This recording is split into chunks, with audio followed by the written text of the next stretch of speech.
আপনারা এখানে উপস্থিত হয়েছেন। আপনারা জানেন 2009 সালের আজকের এই দিনে পিলখানায় একটি নারকীয় হত্যাকাণ্ড সংঘটিত হয়। গত সরকারের অধীনে একটি কমিশন গঠিত হয়েছিল, যে কমিশনের রিপোর্ট পেশ অনুষ্ঠানে কমিশনের প্রধান তিনি তার বক্তব্যে বলেছেন এই ঘটনার পেছনে শেখ হাসিনার নিজের, তার দলের এবং পার্শ্ববর্তী দেশের সরাসরি সম্পৃক্ততা রয়েছে। কিন্তু আমরা দেখতে পেয়েছি সেই রিপোর্টটি কোনো অজানা কারণে এখন পর্যন্ত প্রকাশিত হয়নি। যদি সেই রিপোর্ট প্রকাশিত না হয় তাহলে সেই রিপোর্টে যারা সাক্ষ্য দিয়েছেন তাদের বক্তব্য কিন্তু জাতির সামনে আসতে পারবে না। আমরা অত্যন্ত আনন্দিত এই কারণে যে বর্তমান যিনি প্রধানমন্ত্রী জনাব তারেক রহমান, তিনি তার অফিসের প্রথম দিনে তার প্রথম ফাইলটি ছিল পিলখানা হত্যাকাণ্ড নিয়ে।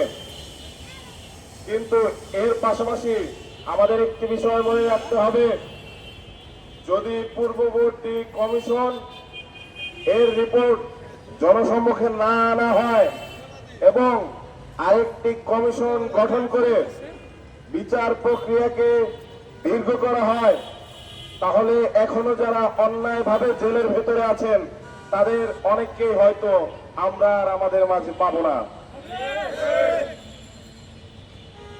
আমরা জানি এই পিলখানা হত্যাকাণ্ডে সরাসরি শেখ হাসিনার সম্পৃক্ততা ছিল, সরাসরি পার্শ্ববর্তী দেশ ভারতের সম্পৃক্ততা ছিল। আবার কমিশন গঠন করেছেন, সেটাকে বিচারিক পর্যায়ে আপনারা উন্নীত করেছেন, যেটি আমরা বিগত সরকারের কাছে দাবি করেছিলাম। এবং বিগত সরকার যখন কমিশন গঠন করে সবকিছুই ঠিক ছিল, কিন্তু 2-9 নং ধারায় সেই কমিশনের যে কার্যপরিধি সেটাকে সংকুচিত করা হয়েছিল। অর্থাৎ যে আইনি জটিলতা ছিল, যারা দোষী হিসেবে সাব্যস্ত ছিল নির্দোষ ব্যক্তিরা, তাদেরকে দোষী ধরে সেই প্রক্রিয়া তারা সামনে নিত। সেই জায়গা থেকে বর্তমান প্রধানমন্ত্রী যে উদ্যোগ নিয়েছেন সেখানে আমরা অবশ্যই সাধুবাদ জানাই। কিন্তু পূর্ববর্তী কমিশন এর রিপোর্ট আমরা যদি হাতে না পাই, পূর্ববর্তী কমিশন এর রিপোর্ট আমরা যদি জনগণের সামনে উন্মুক্ত আপনারা না করতে পারেন, তাহলে এই কমিশনের রিপোর্ট নিয়েও কিন্তু সন্দেহ থেকে যাবে। সংগ্রামী ভাই এবং বন্ধুগণ, মেঘে মেঘে অনেক বেলা হয়েছে। এইখানে যারা বিডিআর কল্যাণ পরিষদ বা সাধারণ বিডিআর সদস্য যারা উপস্থিত আছেন, পরিবারের সদস্যরা দীর্ঘ 17টি বছর তারা রাস্তায় রাস্তায় ঘুরেছেন বিচারের জন্য। দীর্ঘ 17টি বছর তারা সমাজ থেকে বিচ্যুত। তারা তাদের কন্যা সন্তানকে বিবাহ দিতে পারেন না, তারা তাদের পুত্র সন্তানকে বিবাহ দিতে পারেন না। তারা সামাজিক ভাবে সাময়িক বয়কটের যে শিকার সেটি বলতেই হয়। সেই জায়গা থেকে আমরা বিগত সরকারের কাছে আবেদন করেছিলাম যেন তাদের চাকরিতে পুনর্বহাল করা হয়, কিংবা ওই মেয়াদে যাদের চাকরির মেয়াদ শেষ হয়ে গিয়েছে ওই মেয়াদে তারা যে বেতন ভাতা পেত সেগুলো যেন তাদের প্রদান করা হয় এবং রাষ্ট্রীয় স্বীকৃতি প্রদান করা হয়। কিন্তু বিগত সরকারের যিনি স্বরাষ্ট্র উপদেষ্টা ছিলেন তিনি আমাদের সাথে এক ধরনের প্রতারণা করেছেন।